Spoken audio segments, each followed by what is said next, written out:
Welcome to the Kaiju Podcast. I'm Ralph. I'm Jorge. And today we're discussing King Kong. 1933. This one's been a long time coming. Oh, yeah, for sure. And I've been excited to watch it, and I was excited to watch it, and I'm glad I did. I recently got a chance to see it on the big screen, and it was pretty impressive. Yeah, while watching it on my TV, I was thinking that it would be great to see on the big screen. Mostly because of the effects, I think, hold up. Like, I feel like the animation is crude. Yeah. But, like, all the compositions and, like, the compositing and they all look pretty good. I think it's really well done. Yeah. And I don't know why. I don't know. I feel like sometimes, like, things that come after movies like this, like, don't look as good. Like Jurassic Park. Yeah. The original Jurassic Park looks amazing. And I feel like there's some CG monster movies that have come since that still don't look as good. Yeah, I mean, there's a notion where I think there's a greater suspension of disbelief when it's something practical and animated. Mm-hmm. Like there's I don't know who said it, but there's this thing where they were talking about how practical effects look fake, but they feel real. Mm-hmm. And like CGI looks real, but it feels fake. Yeah. And it gets that kind of becomes that type of hipster, like I prefer vinyl kind of quality to it, but there is something about it. Yeah. That you're more willing to suspend, I think. Yeah. I think it's like it's kind of like also like where like certain things, like if you go see like a stage play, you let them get away with certain things because you're like having a real experience of real people in front of you and you're watching this thing. Yet when you go to a movie, which is like this fake thing on a big screen, it's you want it to be, they better be more real. They better be realistic. Uh-huh. And it kind of has that same kind of thing where like when it's practical, you judge it by other rules. Yeah. Do you think I was watching it and I was like, it seems like doing stop motion animation, especially this is probably one of the first earlier uses of it. Like I'm wondering if they would have done like a man in the suit, but used all like kind of the same kind of effects, instead of it being a stop motion puppet.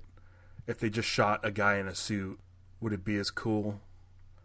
Would it look better? I don't know.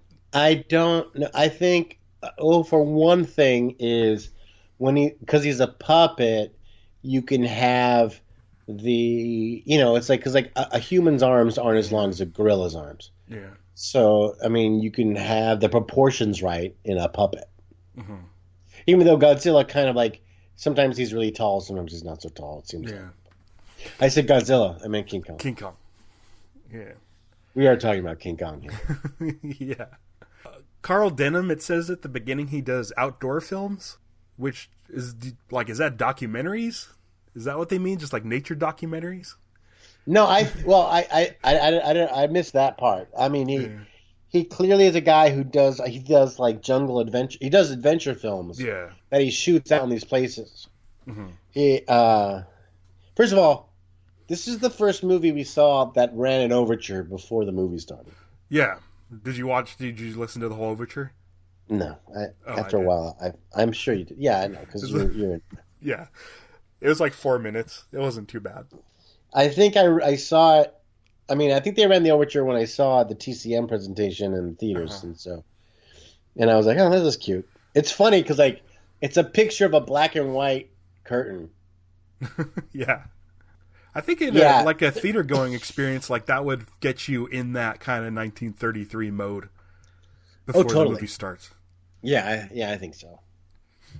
I liked a lot of the Carl Denham dialogue at the beginning. It's just the way he talks and that type of, old timey movie talk. Yeah. Stevie was saying that they're almost like caricatures of white guys. She says it's like there's definitely some sort of like questionable things as far as race goes Oh man, But yeah. I started digging deep about this movie, and it definitely and like the this all this stuff about the allegory that this movie has about America's history with slavery, uh-huh. and it's just like it really started bumming me out about the movie.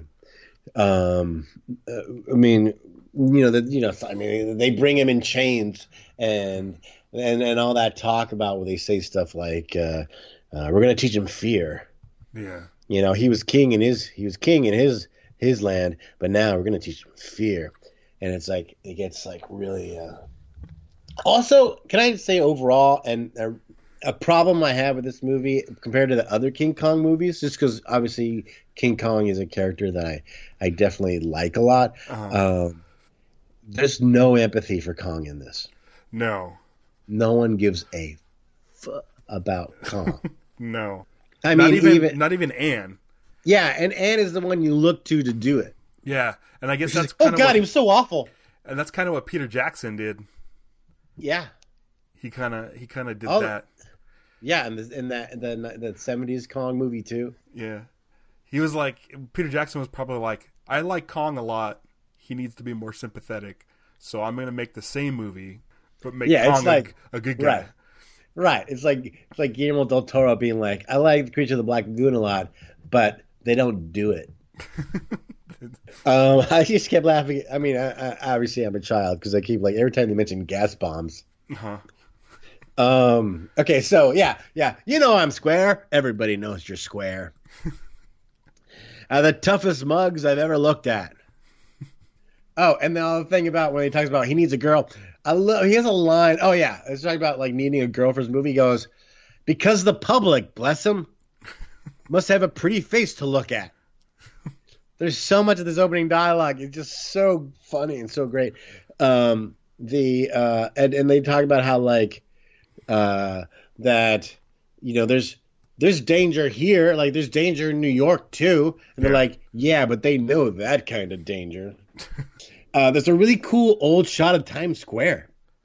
Yeah. Just cool looking. So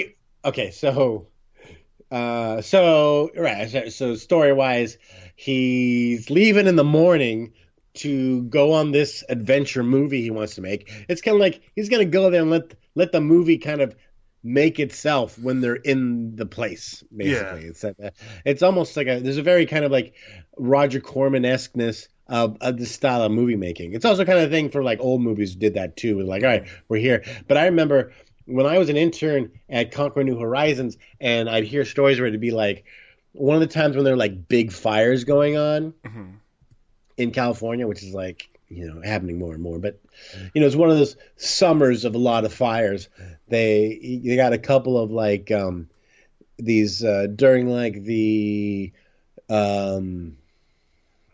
early 90s Corman kind of ensemble of people, these two, like Rick Dean and Maria Ford. They says, we'll go there and we'll have like just get some shots of like Maria Ford near the fire, like she's like a detective investigating, and then we'll have Rick Dean in certain areas being sneaky, like he's starting the fires, and then they'll kind of like figure out a movie later.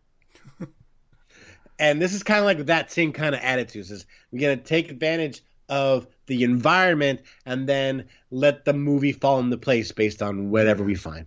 Have you seen the Gareth Edwards movie Monsters? No. It's something we should, definitely cover.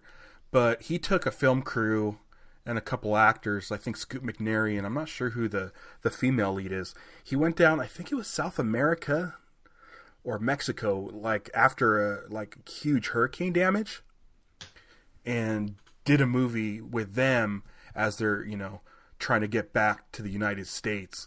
And they're essentially following the aftermath of two or three giant kaiju that came through. So they use a lot of the kind of rubble and stuff as a backdrop, and then do like some digital additions on it where they'll like add tanks and stuff in the background, or smoke in the horizon, or like monster footprints and stuff. And do you actually see monsters in this movie? Yeah. Oh, yeah. Cool. But it's along the lines of his Godzilla movie, Uh-huh. where they're kind of more in the background. Yeah. And as the movie goes, they start kind of catching up to where those monsters are. And he's just a photographer, and he's not necessarily a bounty hunter, but he's down there to bring this guy's daughter back to America. All right, I'm interested. But it's on our list, and we'll definitely cover it. It's an interesting movie. All right, cool. But yeah, that's kind of what that movie feels like too. It's go shoot something and then do something later with it. Yeah. But Denham knows, or is like pretty much the only person that knows. Yeah, he knows where he's going. Yeah. And he doesn't know what yet to expect, but he knows there's something. Yeah, and he's heard of Kong. He reminds me of John Goodman in Skull Island. Yeah, he's like everybody. He's going to get all these people to go to this island, and only he really is the only one that knows what's on the island. Yeah, but he doesn't know he's a gorilla. I don't think he just knows that there's something called Kong. Yeah, I mean, yeah, it's like when you think of the idea, it's like we hear Kong, you immediately picture a gorilla. Yeah. But like before Kong could have been anything. Yeah. So he goes to find a female star, and his first stop is the women's mission. Yes. There's the women talking in line. They're in line and they're all complaining about whatever. Yeah. There's they go, someone comes up in the back of the line and goes, "What do they serve here?" And the woman says, "Soup for dinner, coffee and sinkers in the morning." What's sinkers? It's like donuts? Yeah. So I went and I just started looking up sinkers and went down an interesting internet rabbit hole. The best part about it is some people hear it as coffee and stinkers in the morning. Uh-huh. And so people were thinking that stinkers would mean eggs, because eggs have the that kind of smell. Yeah. And other people thought coffee and stinkers in the morning is like it's soup for dinner. That's a meal. But in the morning, it doesn't say coffee and stinkers for breakfast. It just is in the morning. And someone was saying that it was the flatulence caused by the soup from dinner. But I think the consensus, or at least the answers in the forums that I liked, was I hear sinkers myself, and I assumed it was donuts. And sinkers was like a word for stale donuts, because this is like Depression era. Yeah. And a stale donut you would have to dip in coffee to kind of get it soft and get it, make it taste good. And so that's what I believe is what they mean by sinkers. Okay. Stinkers. So he finds Andaro. She's trying to steal an apple. Uh-huh. Barely tries to steal an apple. The guy is catching her way before she's looking at anything. Yeah. But I guess she's supposed to look maybe like a street urchin or something. Yeah. And she collapses in his arms, and as she collapses in Carl Denham's arms, and he gets a good look at her face, he gets this look on his face. He goes, "Hey, taxi!" And it feels very shady at that step. Yeah. But he takes her to a diner and he feeds her. We learn her name is Andaro, and he's his whole scene trying to convince her to go with him. This thing he's got a great. He says, "It's money and adventure and fame. It's a thrill of a lifetime on a long sea voyage that leaves at 6 o'clock tomorrow morning." And she has an acting background as an extra a couple times. Yeah, so that's good. There's some experience. Well, that's more experience than the guy who played Jack had. That guy who played Jack, Bruce Cabot. Yeah. This is his first movie, and he was spotted by Cooper stealing apples as a doorman at a Hollywood club. Oh, okay. And then he got the job. That's cool. I found out he's in the movie Diamonds Are Forever. Oh, is it? Yeah. Yeah, he plays a character called Bruce Saxby. Ladies Are Trouble, as far as boats are concerned. Oh, man. He hits her. Yeah. Women are a nuisance. I'll try not to be. You've been in the way already. And I was like, yeah, my fist. Because he hit her in the face. Yeah. And then he goes, I'm afraid I didn't apologize for hitting you. He still didn't apologize. Yeah. That was a pretty tough rap on the chin. Yeah. Yeah, it's like these two, it's like I don't get the point where they fall in love exactly. Because he has no chemistry. She's doing a lot. She's like looking at him, doing like love face and stuff like that. And he is so, yeah. I don't know. Are you talking about the cook? Charlie. He's not looked down upon. He seems like a regular member of the crew. It's just the dialogue. He's important. He's the one who discovers that she's gone. Yeah. Even though when he wants to go help, he just shows up with a cleaver in his hand. Yeah. It's. I think if the dialogue wasn't such broken English, I think it would be fine. Yeah, totally. But that's the character that Chinese people have to play in this. Yeah. Because this guy was born in the United States. Women can't help being a bother. Made that way, I guess. I felt so bad for that monkey. Yeah. Tied to the deck. It looks sad. Oh, God. Yeah. Yeah, it's just... He's just sitting there. He's tied to it. So it's like, oh, they can't... It's just there to be there. They don't want him to go anywhere. And he's sitting right by their feet, and they're not even looking where they're stepping. Ugh, it's just... And he never shows up again. It's so troubling when you see animals in old movies. Yeah. I looked up on Wikipedia when bras were invented. This is the first time. I don't know if it's just because I ended up purchasing it on iTunes, and like recently? Yeah, like you just did. Yeah, oh. And I don't know what happened to my DVD of it, and I don't know if it's because it's in HD or what. But I didn't know. I never noticed Anne's outfit on the boat. And it made me look that up. Well, it's pre-code, right? Yeah, I guess. Code was like right before. Code was 34. Oh, okay. Is it because of this movie? No, I don't think it was because of this movie necessarily. This movie, like as soon as they get to Skull Island, it's like nonstop, and I'm wondering, like, what people thought at the time, because there's the abduction of Anne, and she's tied up and stuff. And it's she's screaming, and like as a someone in the movies, you don't know what it is, you know that's coming, and then you do know because the poster's got a giant gorilla on it. Yeah, that's true. It's like I feel like the poster gave away like all these movies that build up the mystery of these monsters, and you go, no, if you saw the poster walking into the theater, you know it's going to be a giant octopus. So that's my. That's my, you know how I don't like to watch trailers and all that kind of business too. It's like the least I know. If I know I'm going to see it, the least I know about it is the better. Yeah, but I mean, even the stuff with like the Islanders and stuff, like is that the kind of stuff that would scare people? Because it seemed like everybody from the crew seemed very concerned about just being on there with natives. And I'm wondering if her abduction and all of this stuff is like more like a horror movie, if it was more terrifying. Because when I was watching it, I was thinking, I'm like, this isn't set up like fun.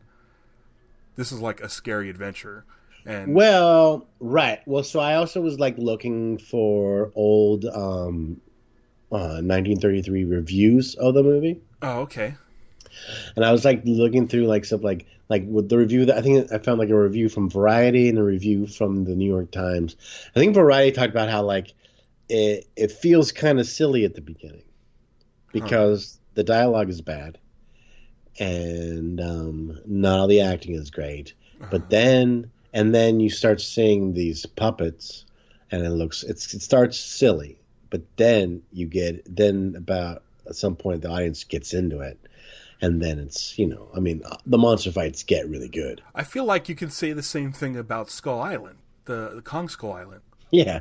Yeah, I know what you meant. Like when you go when you go to see the movie, you're like, okay, I'm going to see this, monster movie, and Godzilla was played kind of serious, and then you start slowly realizing, oh, this isn't serious. This is supposed to be like B movie and campy. And then once you get into like the helicopter sequence and stuff, and you kind of get into it. And I felt like this movie felt a lot like Skull Island with the setup. The setup is quick. Someone wants to get to Skull Island, and they bring a bunch of people, and then once you get to the island, it's just nonstop, just stuff, attacking you, all sorts of monsters and creatures and and it's just adventure. It's like when you read Treasure Island when you were little. It's like there's no character development. It doesn't go deep in anything. Yeah. It's just one adventure after the other. Yeah, this is my favorite Skull Island. The Skull Island's awesome. Okay, so wait. So first of all, Skull. It's just an island with the Skull Mountain on it. Yeah, and then the whole. Did you ever hear of Kong? That scene. The scene on the deck of the boat before they even get to Skull Island, and she's putting on her costumes, and she's doing screen tests on the deck, and that's the first time we hear her scream, and she's going to scream from then on, pretty much all over this movie. But that was one of the things in the reviews. It's like so and so just basically screaming the whole time, but she's sitting there and she's acting. For the camera, like you're looking at it, oh, higher, look higher, and then scream, that whole thing. And it cuts to 3 guys on the ladder. One of them is Charlie, and 2 other guys who work on the ship. Yeah. And they are so close on that ladder that basically they're each, the bottom guy's head is where the next guy's butt is. It's a human centipede, and I think the dialogue is, well, that looks silly. Yeah, it looks kind of silly, don't it? It's like, what? I mean, I was like, are they in on that joke? They gotta be. I don't know. It's... Yeah. Yeah, I'm going to try to fit that onto the album art for sure. Yeah. There's certain things I see in movies, like while I'm watching the movies, where I'm like, okay, that's album art. Yeah. Yeah. The ship's called the Venture. Mm-hmm. Wasn't that? Didn't we talk about that being referenced? It was referenced in Skull Island? Yeah, wasn't it? I think, I'm trying to remember how that worked. It's either the ship that's on Skull Island that they kind of used as a barrier, or it was a different version. It was like I don't think this is based on anything, but it might have been based on an earlier name. But I know the Venture is in the other Kong movies. In Skull Island, it's the Athena. But I think the Venture might be on the island. But I thought it was something else. Yeah, I thought there was you know what? The freighter in Lost World Jurassic Park is called the SS Venture. Mm-hmm. Sky Captain, the Venture appears 3 times. I thought there was a... Sky Captain, the Wanderer, Voyage Skull Island. However, the filmmakers to dug a little deeper. The novelization of the original King Kong screenplay, author Delos Lovelace, and it was material that didn't make it into the film. The book came out in 1932. It is unclear when I transport the Wanderer. So in the novelization that came out a year before, the ship is called the Wanderer, and that's what's in Skull Island. Okay. So Skull Island didn't have the Venture, had the Wanderer, assuming that the Venture made it off the island. Okay. Have you seen Most Dangerous Game? It's the movie that came out a year before this with Schoedsack and Cooper.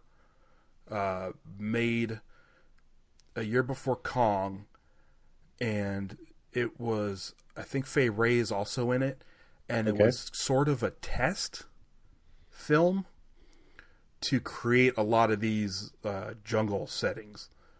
Oh, like really? to take the sets and expand the jungle. It's a movie I have.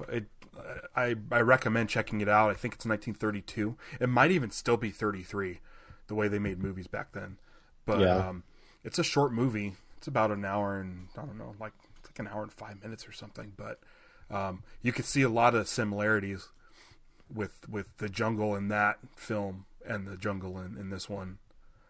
It has that same sort of rear projection look.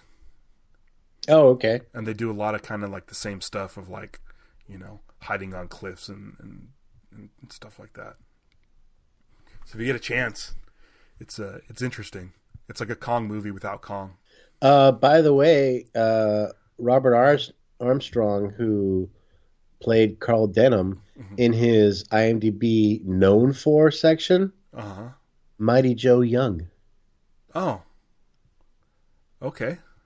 Because he's in Son of Kong, right? I think he's the only one that came back. I'm trying to remember. Man, you think he was just typecast? Like, oh no, you only make gorilla movies now. Well, wasn't it all the same dudes? Like, Schoedsack and Cooper did Son of Kong, like, either the same year or the following year. Like, they both came out, like, within a year of each other, which is crazy because of all the effects. I don't know how they... Oh, yeah, Mighty Joe Young was directed by Schoedsack, and Cooper did the original story. So they just kind of, like, flipped around and did different... They switched jobs and stuff. The thing about this movie that's, for me, with the effects is the timing. Yeah, like the editing. The way that the puppets move in relation to the live action stuff is really timed out well. Yeah. There's a couple of things when Kong throws some stuff where it lands maybe a little late. Yeah. But other than that, like anytime there's like a puppet arm holding Anne with that Kong part in was the the most foreground. amazing stuff. Yeah. A life-size arm with the puppet imposed in front of it. And he's pulling her dress off. It looks amazing. And it's a great, because when they animate a human in his hand, it looks ridiculous. There's a lot more of that than I remember. It's very obvious. It's very obvious. It's Yeah. like, oh, that's because they make them move their arms real weird. Yeah. And so, but the fake arm, the big arm stuff was so good. Yeah. But to have Kong pull off like her top, and then he has the cloth in his hand, it's right. Like coordinating it. I don't know how they did that. They must have just timed it all out. I don't know. But that was some of my favorite stuff. Yeah, I wish he didn't sniff as much. Yeah, he does. He smelled everything on her. Yeah. And then he would like touch her and then smell his fingers. Yeah, that's a note I have. It got real unsettling. Okay, let's back up. Let's go. We're on the island now. Mm-hmm. Okay, natives. Yeah. I didn't look up the actors. I decided that they were the race that they were portraying. I was looking up on the map because like they talk about we're way west of Indonesia. Mm-hmm. And so I just was checking that that because these are clearly African natives. Yeah. And I was like, okay, so are we in an area that's close to African natives? And it checked out enough, I guess, and that was fine. Yeah. It's okay. Obviously, any movie that deals with natives, aside from Kong Skull Island, which I was pretty cool with. Yeah. We'll see what happens in like 20 years or 30 years. Is a problem. Yeah. I mean, at least it wasn't blackface, but man, they really did them up. Yeah. All the bone stuff everywhere. Even the fact that the thing that they tie Fei to, the mechanism that loosens it and tightens it, is a bone that you twist. Oh, I didn't notice that. Yeah. Not only that, and Kong knows exactly how to undo it. So there's that. Yeah. But the big long arm things that the dancers wear. Yeah. When they do their Kong dance. Uh-huh. kind of like it, like Yeah, as a ceremonial outfit for this people that worship a giant gorilla that they do these big arms yeah, is cool. So it's I kind of like it, but I don't know if I'm supposed to feel bad for liking it. yeah. I don't think so. Like I It's said, it's not. They're not. They're you know they're not in blackface, which is great. no, but it's a very savage But depiction it's of yeah, natives. yeah. Um, I think it's okay. I think compared to other movies we've watched, it's definitely okay. Like was Gamma versus Baragon. There's some mhm. real bad stuff in that. Yeah. Of course, King Kong versus Godzilla. Yeah, but it's not like we like I was like we're not going to get in the well first of all we're not in the business of defending any of these portrayals as far as No. like as a rule these are insensitive Yeah. and then on top of that yeah it's Well, it's one of I'm those not I'm things. not we're not gonna rank them like going this is less racist. It's one of those things where every time a scene comes up like this, I sit there and I analyze it and analyze it, and I'm like, make sure I'm okay with it.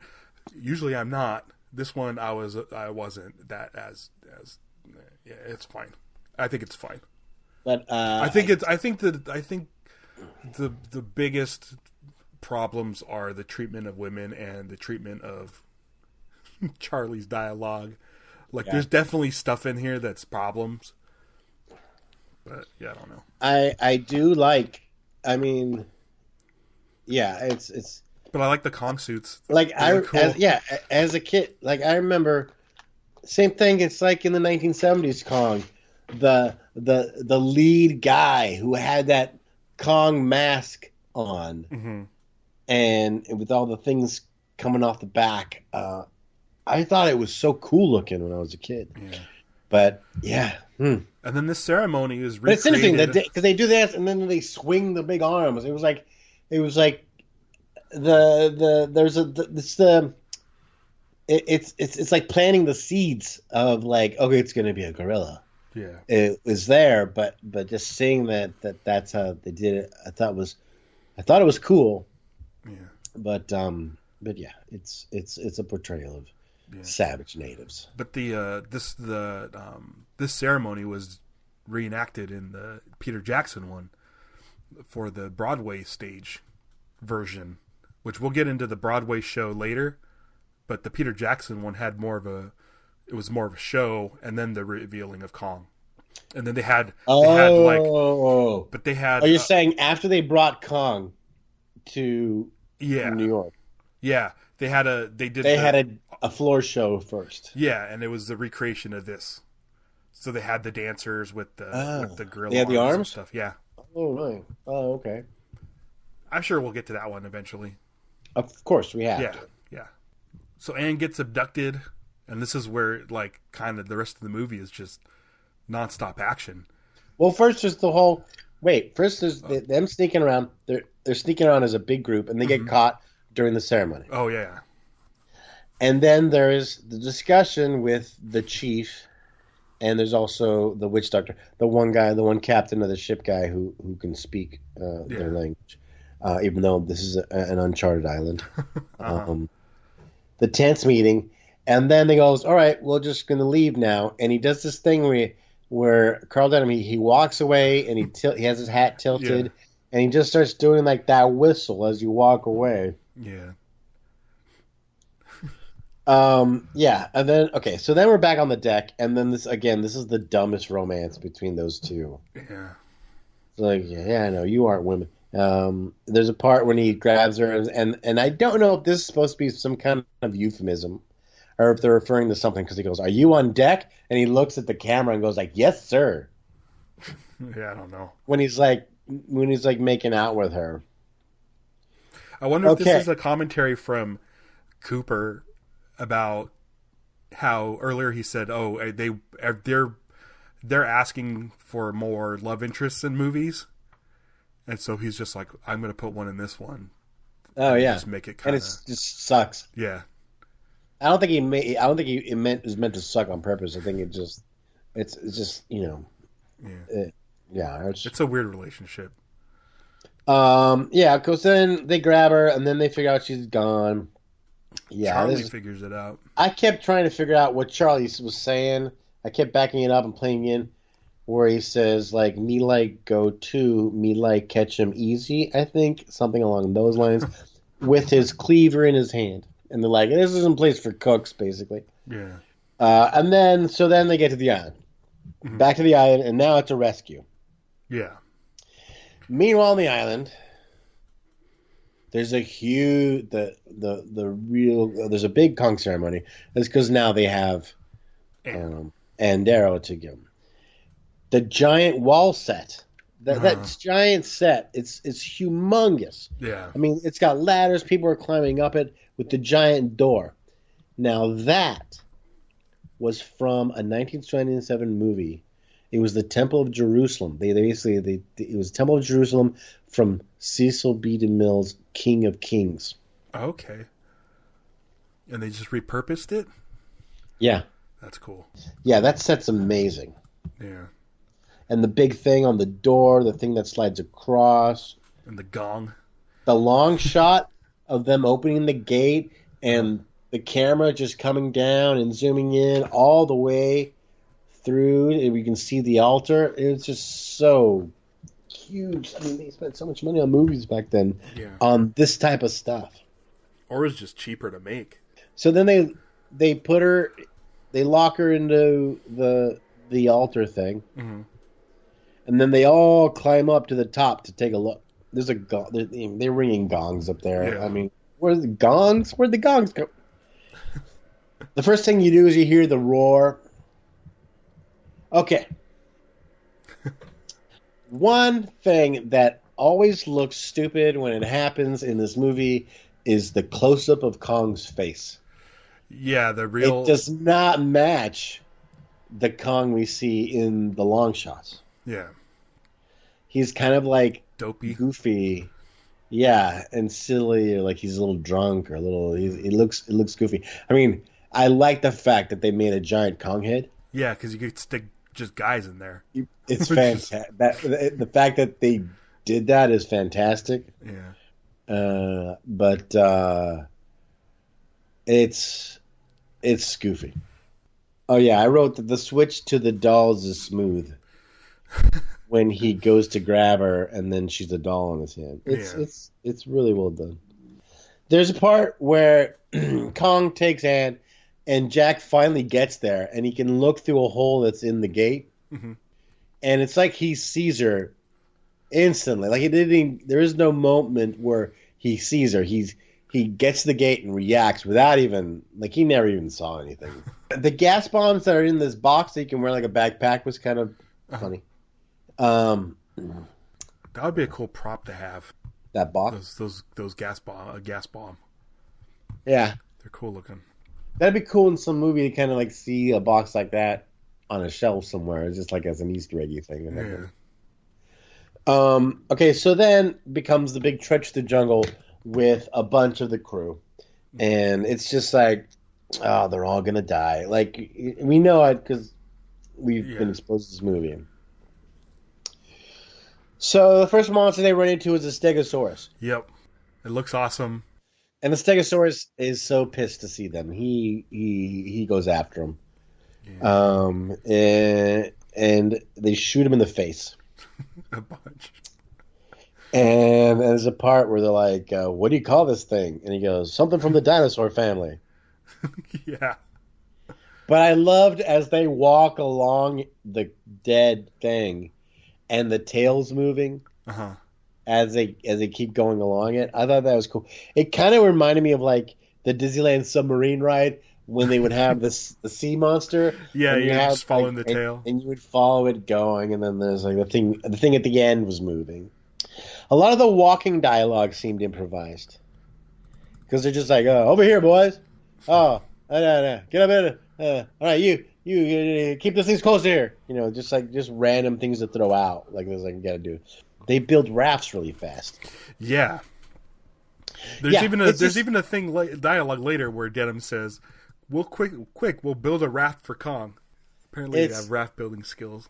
There's so many monsters in this in such a short amount of time. Yeah. It's just like each scene is chock full with another thing. Keeps going. So then they build the raft. They get on the water, and then up comes the neck of the Brontosaurus. Yeah. He dumps a raft. He eats people and spits them out. He's just tossing people around. Yeah, that's the thing. A lot of the monsters in this movie like to just kill people via mouth. They don't eat them. No, it's just kill. Yeah. It's harder to. Yeah, maybe eating was too much. There's the guy who climbs the tree. Mm-hmm. I liked how they had both the Brontosaurus in the water, and then he ends up chasing them out on land. I thought that was cool. The guy in the tree is great, and then there's was calling the Log of Doom, which is the big that gets everybody gone. Yeah, that finishes him up. Yeah, and Denim and Daryl. Yeah, no, Jack. all the dummies falling into the crevice, the ravine. Yeah, and then the one where the log falls. Does it fall with a guy, or it lands at on the a end? Guy? Yeah, yeah. The dropping of dummies is pretty great because it's silly looking, but I really enjoyed it. But some of the impacts are pretty great. There's that one where the guy falls and then kind of slides off into like a deeper hole. Yeah, and like the last, even the Kong dummy when he drops, it's pretty great. Are you calling there's a thing that was cut out of this movie. Oh, that was the spider sequence, right? That's the spiders apparently came in and devoured them when they were in the ravine, I think. Yeah. Into the chasm. Yeah. And then are we calling this next thing the skull? Imagine what that would have been like. Oh man, that would like. Wait, didn't they do that? They went back and Peter Jackson oversaw it and did that sequence. They restored it? They took images and concept designs that were available, made puppets based on that artwork, and did a stop motion recreation of what they thought that scene would look like. They did? Yeah. You should look it up. King Kong Lost Spider Pit Sequence. And then try typing in Peter Jackson. Because I think it's here, yeah. King Kong 93, The Lost Spider Pit Sequence, Peter Jackson recreation. Oh, man. It's 5 minutes long. It's long. But are you watching it? I had no idea. This is like, I guess this is going to be cut out, I'm guessing. Yeah, a little bit. Oh, the spider's crabs? I think it's kind of like the spider in there. In Kong Skull Island, where it has like crab arms and spider legs. But this is just, there's no version that they actually cut this into the movie. No. And Peter Jackson said he would never cut it into the movie. He just wanted to see what it looked like, and essentially just for fun. Okay, all right. That's pretty amazing. Yeah. There's so many monsters in that too. Yeah. But yeah, because I was like, I remember seeing a version that they did. You saw, or maybe is it? It might be his movie. No, but okay. So the thing with the two legs. Uh-huh. Do you see him on the ground start climbing up? No, I don't. Version of it. I don't remember. Maybe I don't know. Maybe it was something I had seen later on, like looking at YouTube and stuff. Because like after reading that about Jordan Vogt Roberts, that was one of the influences on the skull crawlers. Yeah. Because they only had the two legs, and I went looking up the two-legged monster from King Kong, and it was basically the clip of him from the ground start doing the climb up. Like you see him later when he's up there and he's climbing up the vine, and Jack's gotta cut the vine to drop him. Yeah. I liked Kong trying to reach Jack in that cave, and the way the music goes. Yeah, the score to this movie is like a huge deal as far as like film music goes. Like the stuff that Max Steiner did in this movie was like stuff that had never been done before. If I remember my history correctly, using low tones for like stuff that we like just assume, like low tones for things that are ominous and strings to, you know, add suspense and all that kind of stuff. But yeah, I noticed that part too. The little kind of every time Kong tried to get his hand in that little cave. It's another one of those timing shots, and the shots would go on for a while. Like even the log, when Kong was pulling the log, it would go back and forth. And I'm like, man, they really timed this stuff out. And they did, yeah. There's so much of like so many animated sequences. They just let them play and just let them go, and Kong would do all kinds of like reactions and stuff, and then a little more action. Then he'd kind of, you know, back up, reassess the situation, then go back in and stuff. Yeah. Okay, as soon as that's over, boom, a T-Rex shows up. This is it, right? This is like the fight. This is the one I always remember. Yeah. This is the legend, and she screams, so Kong knows to come back. It's now I was watching the fight, and there's definitely looks like they used basically collegiate wrestlers, or they use wrestlers to like kind grappling. Of like simulate the fight, because there's parts where like he does stuff. He does like a single leg takedown. he does this roll off thing, and the way Kong he kind of locks up with the T-Rex, and he's grabbing his arm and kind of moving him around a little bit to get the advantage. It was totally like wrestling. I mean, if it was two guys in suits, they would have been doing wrestling moves. This is another thing that Peter Jackson recreated. Yeah. So he in the Peter Jackson one, he fights the two T-Rexes, and it goes through the jungle, and it's all kinds of crazy stuff. But then when Kong faces off with the last T-Rex, like they matched this fight like perfectly. Oh, cool. From like that point on, all the way to the breaking of the jaw, which is the greatest thing ever. Yeah. It's what you wait for now when you see Kong fight. And Jordan Vogt Roberts started to do that with Kong and the giant. It looks like he's going to do it. And then you feel it. Yeah. That was awesome. Instead, he just reaches into his throat and yanks his innards. And that's like something like made only for Kong fans. Like you're like, oh, he's going to do his finishing move now. Oh no, it didn't work. Oh, now what? It's like, yeah. And then after Kong also is great because after he kills a monster, he spends some time making sure they're dead. Yeah. He lifts their arm up. He checks them. Yeah. And then he pounds his chest. Yeah. In celebration. There was what I thought was a giant snake, but then it had tiny legs. Right. It started out as a snake. And he goes, "Oh no, this is like a plesiosaur." Oh, okay. That's like they had like giant vulture type birds basically. Oh yeah, picking at the eating the T-Rex. Oh, the T-Rex, that's right. As the blood was flowing from its mouth. Also, the notion is like as soon as Kong sets Ann down anywhere, a monster shows up to grab her. Yeah, she's a hot commodity. Yeah, and so the plesiosaur, he slams it down against the rocks and stuff, and then again he's like picking up his limbs to see if he's dead. The pteranodon sequence I like a lot too. Yeah, that's another part where he busts the mouth open. Yeah, and I didn't realize this is where I started realizing that there's a ton of puppet people in this movie. Like when Kong is in his cave, right before the pterodactyl sequence, you could see Jack in the background, but it's a little puppet Jack. Yeah. And then you see like real people in the foreground. I think Ann's in the foreground.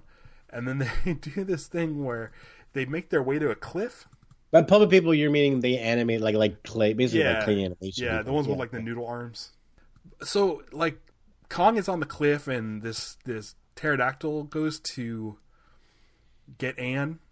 Yeah. And Kong fights him off, and that's when Jack's able to grab Anne and make their getaway. But instead of going back in the way he came, he decides to go over the side of the cliff on a rope or on a vine.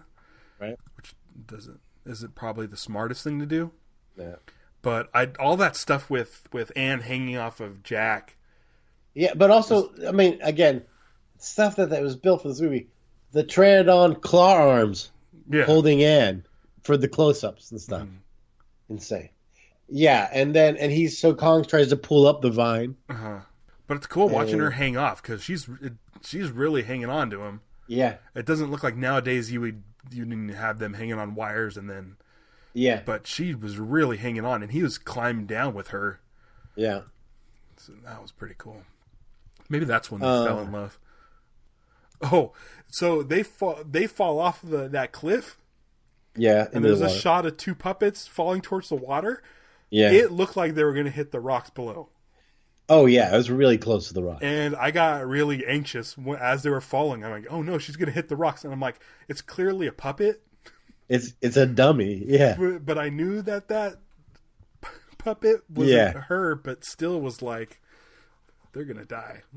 Okay, so I wonder how many times they threw dummies over there and the dummies actually hit the rocks. I don't know, but they're coming. It came really close. Really close. And okay, it was actually suspenseful. As stupid as that dummy looked. They cut to they make it back to the village. Oh yeah, this part. I forgot about this part. Well, okay, so Carl he wants to bring Kong with him. Yeah, and he thinks they can just gas bomb up and it'll be fine. And they're like, well, how do we get him here? And they're like, Anne could be the bait, basically. Yeah. But Kong's coming anyway, so it doesn't. Yeah. They don't need to do that because Kong shows up. This part of the native stuff troubled me more than the first time we saw it. There's two things that bothered me. First of all, I like Kong destroying all the huts and stuff and grabbing people, puppet people out of windows. But there's also stuff like there's like natives jumping off and like they end up like kicking this cage that was used for chickens and stuff. There's like, oh yeah. But the suspense of it when they close the gate and he's on the other side and you see the wood start to break. Yeah. There's some great suspenseful moments in this movie. Yeah. And he breaks through and Kong is pissed. Okay, so yes, a couple things. I know one of them. There's two of my two notes are the native baby and the coconut lady. I consider that as one note. Yeah, because it's like it's one thing and then the next. Yeah. Yeah. The coconut lady. Oh God. Not good. Also, the natives in the dirt that he keeps stomping on. Is it? I couldn't tell if he was stomping on, like if it was supposed to look like he was crushing him into the ground, or into like some sort of quicksand, because it kind of it's more watery. Right. Yeah. Exactly. But then it was a giant Kong foot that they built. They did. They built a giant Kong foot.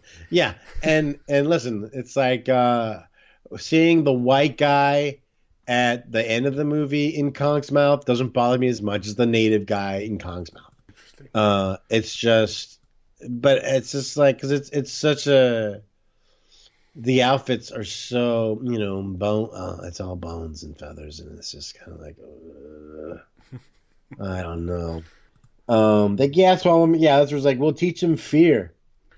Yeah, we're millionaires, boys, and I'll share with all of you. Yeah, well, it's like Carl Denham turns into like this kind of chilling character. He's been exploiting everybody the whole time, even in that moment when he says, "We'll use Anne to guide him back here," and even like getting his movie is the most important thing. Yeah, and then going to like a woman's shelter to exploit one of them to be in this movie to use her, So it's kind of in his character, but he's a real piece of work. Yeah. Any more island stuff? Do you have any more island stuff? The only thing was the explanation of let's build a raft real quick, Right. and ship him back, which we do not see. We don't see that Yeah, process. we don't see it. It just cuts to Kong, the eighth wonder of the world. Yeah. There's a long time ago when I was little that I misheard that Kong was referred to as the eighth wonder of the world, as the ape wonder of the world. Uh-huh. And in my head, I still like referring to him as the ape wonder of the world. And I even sometimes have used gamer tags that I've used as ape wonder.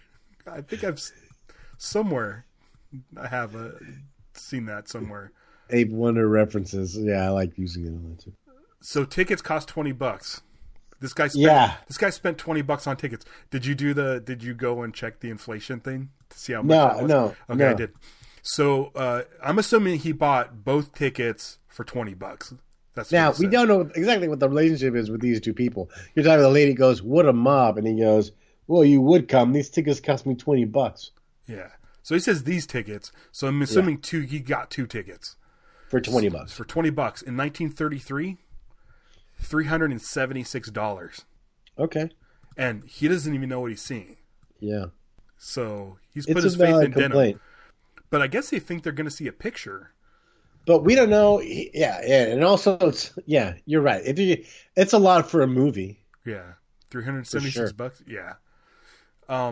And then Carl Denham says that the box office for opening night was 10,000, and I looked that up, and that comes out to $188,000. Yeah, so it's pretty good for the opening night. I hear it's a kind of gorilla, and we got enough of them in New York. Sure. So weird. This is where I wrote my note. No empathy. Oh, yeah. Man, they really hit the Beauty and the Beast thing so hard. The quote at the beginning, and even Carl Denham was talking about we need a beauty, this whole thing, and then when the reporters are there, they're like, "Oh, like a Beauty and the Beast." He goes, "Oh yeah, go with that." Would you go to this show, like knowing that it's Kong? You probably would, but if you don't know what a Kong is, I don't know if I would. No, I don't think I would. The show's wait. You mean not knowing what it is at all? Yeah, I don't. Well, either way, if you what if you did know it was Kong was going to be there? Would you go?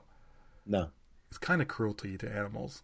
Yeah, that's my problem. Which I think, especially if you know that he's going to be chained up like that. Yeah. I would go see Mighty Joe Young. I'd go see Joe Young because he's like a friend and he can communicate. Wait, you with think him. No, Mighty Joe Young? You think that's less cruel? Well, I think that Mighty Joe Young, he's friends with the show, the Ringmaster's like daughter, right? Yeah.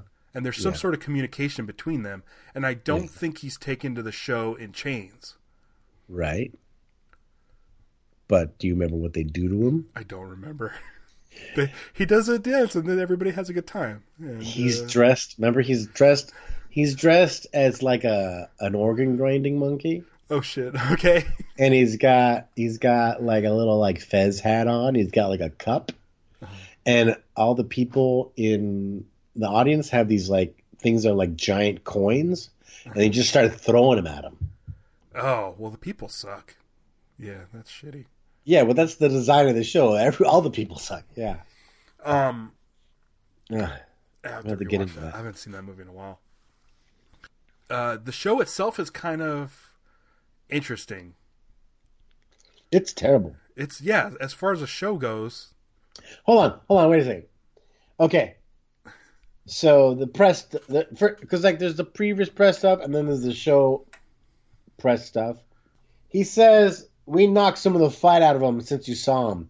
To her, I was like, "Oh God, what? This is evil." At this point, Yeah. Merely a captive, a show to gratify your curiosity becomes. It's just like, this is why I avoid zoos and circuses now, and and it's like I was like wondering if the reason I went and I was starting to look up reviews because I wanted to know if people felt bad for Kong in 1933 if you went to the movie. Huh. And I didn't find anything that kind of gave me evidence that they did. But yeah, I don't know. I mean, I think you'll feel bad. You feel bad for him a little bit at the end when he's getting shot at, I think. Yeah. But the show is, here it is. Here's a monster. But before we continue with the show, whatever the show is going to be, let's have the press come and take pictures as well. Yeah. And again, the guy doesn't know what he's doing. Like, hey, put your arm around her. That's what humans do when they love each other and stuff. They're going to get married tomorrow. Causes Kong to break out. And they explain it that Kong thinks that Jack's hurting Anne. The thing is, like, the weird thing is, it's like they reveal Kong and then they come out and tell the story of how they escaped. Right. It should be the other way. You should tell the story and then have the. And this reveal. is what they escaped from. Yeah. Okay. But just the show as a show is like, you're just there to look at it, but it's not really a show. Okay, so Kong breaks out. Yeah. He eats another guy, or he just gets him in his mouth. Yeah. I think it's. I like when he's outside.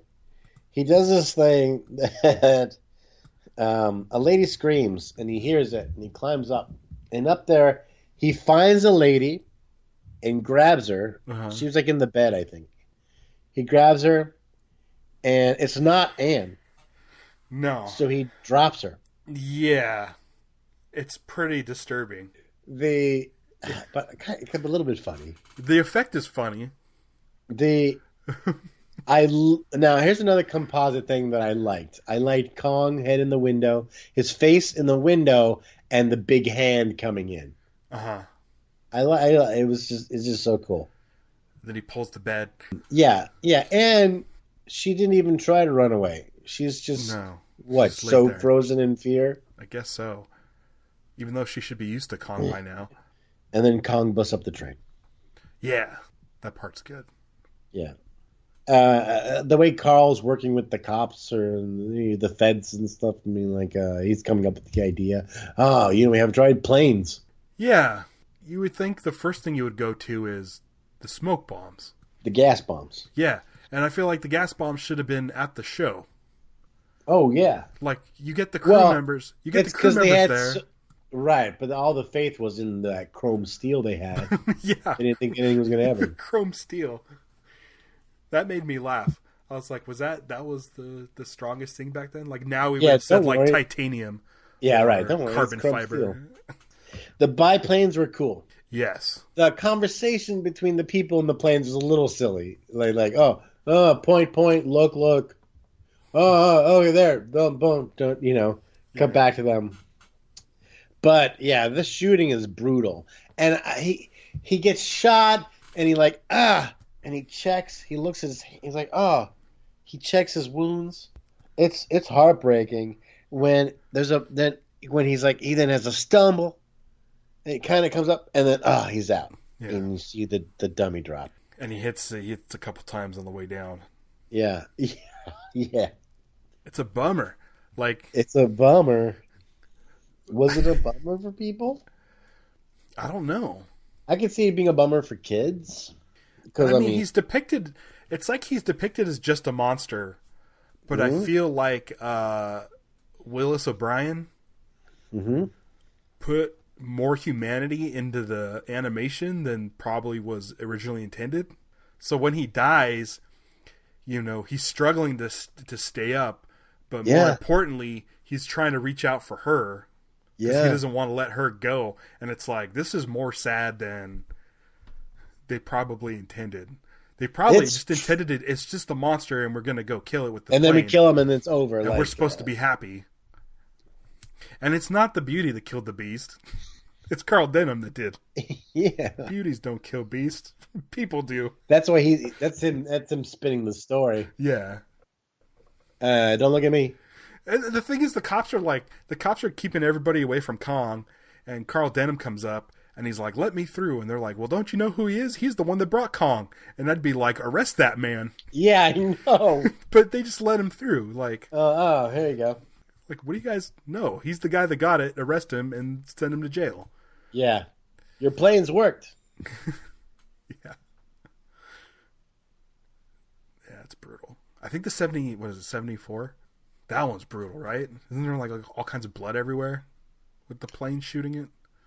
It's 74. It can't be 70. That's not what the other one is? 76. Okay. Yeah, that one's a bummer too. Yeah, but that one has empathy. Like you side with Kong earlier on. Yeah, but it's hard to. I mean, yeah, it would be interesting to see this movie in 33 with a crowd. Yeah, I wonder. I still want to see it on the big screen. This is okay. So this movie has, the native stuff. It's like I was just thinking how like it just reminded me that how when we go through these movies and we go like, oh, this is bad, and then we sit there like, but then I conveniently forget and overlook things like I still think of King Kong versus Godzilla as like a movie I like a lot. Yeah. But then when I watch it, I'm like, oh yeah, oh no, oh this stuff, oh boy. But then, but it's like the idea of like you remember the good parts. Like here, what I think about when I think of King Kong is like all the dinosaur fights. Yeah, the dinosaur fights and the city rampage. And the big and then I completely forgot about the village rampage, and right. That's probably for the better. The coconut bra lady. It was like almost something out of like Airplane. You forget about it. Read what it is. Yeah, it was. It totally was. Yeah, what it is like you go like shit, and like you forget about the baby, and then when you see the baby, you go, oh no, and then the coconut lady happens like right then. Man, yeah. I like it still. Yeah, I mean it's really hard not to be impressed by the effects. Yeah. And then on top of that, the effects for their time. Yeah, because I think a couple of years after this is when they did the Flash Gordon serials, which I'm a big fan of. Yeah. And they have like a giant sort of kaiju-esque monster in it, and it's like the worst man in a suit you've ever seen. Or they'll do like model shots where it's just like they take like iguanas and put some like clay spikes on their back so they look kind of like stegosauruses or something. And they kind of just kind of run around. And it's like it's crazy. Like at the time, like these effects are they hold up. And the hair, I loved like how like they the way the tufts of hair on his body move, which is just like basically the fingerprints as they were like moving the armature. And I don't know if Willis O'Brien did all this on his own or if he had a group of people. I don't know. But it,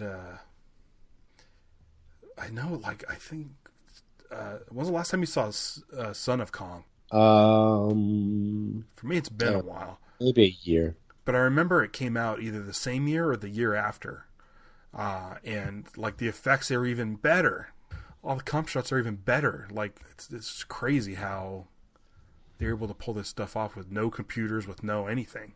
Yeah, there's a really funny bit in Son of Kong that's like, where like they throw him a banana. Huh. Oh yeah, it is the same year, 1933. That's nuts, right? That is really nuts. Released December 22nd, 1933. And the original Kong was like March, I think. Jeez. That's nuts. Listen, it's one of the, it's like, there is a bit of reverence about it because it's just, it's the first. Oh, no. So, okay, so we, I go to IMDb and I'm looking up. I'm going back and forth between Son of Kong and King Kong, and so then I go back and I click on King Kong, and it came up as there's a listing on IMDb for King Kong the movie, but there's also a listing on IMDb for King Kong the actor in the King Kong movie. Yeah, I think I saw that. It reminds me of Night Shift. Barney Rubble, what an actor! So our next was that? Go ahead. Our next episode is Gamera versus Guiron. Sure, that sounds good. This is the fifth Gamera. Finally, we get Knifehead. Finally, and so yeah, check that out for next week if you wanna. If you don't have it, go to our Kaiju list and click the link, and you'll be able to watch it. And yeah, that's going to be a lot of fun. And that is going to be it. Go to kaijupod.com, and that'll give you links to our Instagram, Twitter, and Facebook. And shit. Until next time, I'm going to go invent the bra. I'm going to go and soak up the aroma of these gas bombs.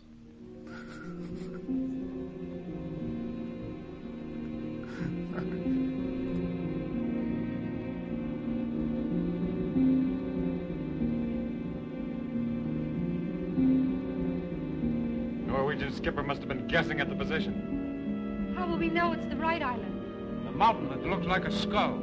Oh, yes, I'd forgotten. You told me. Skull Mountain. Quantity 20. Shallowing fast. Mr. Brake, dead slow. Dead slow, sir. Why don't the old man heave to till it clears? Tain't the old man. It's that crazy guy Denham. Listen. You hear anything?